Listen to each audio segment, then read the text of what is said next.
Previously on Starship Tactics.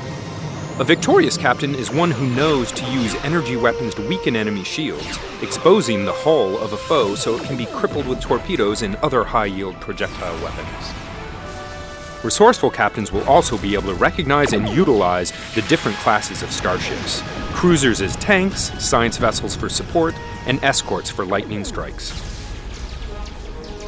Configuring and properly utilizing equipment, weapons, and bridge officers is also critical to combat success.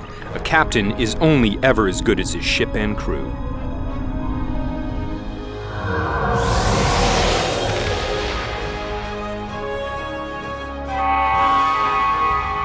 Power management is another big facet to ship combat in STO. Your ship can only output so much, so you have to decide which systems it's going to. You have to split it between the weapons, the shields, the engines, and the auxiliary.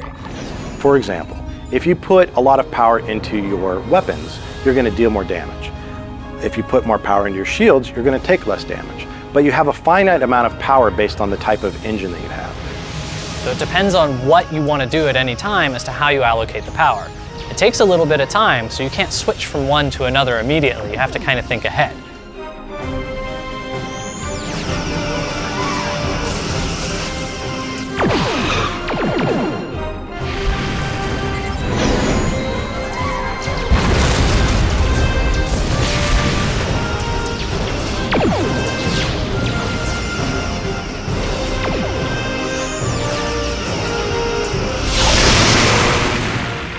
Sooner or later, your ship will take damage and you'll need to repair it. So how do you do this in STO?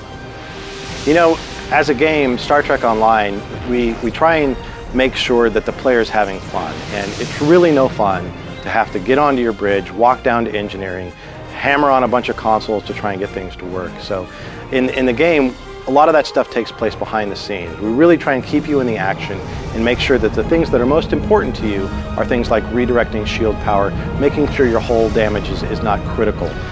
So fans have been wondering if there are boarding parties in ship-to-ship combat. Well, yes, there are.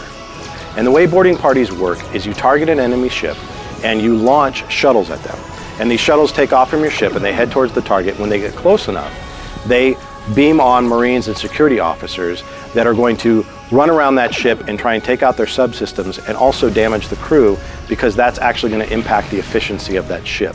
So instead of directly taking out their shields or their hull, you're directly impacting their ability to be in combat, really.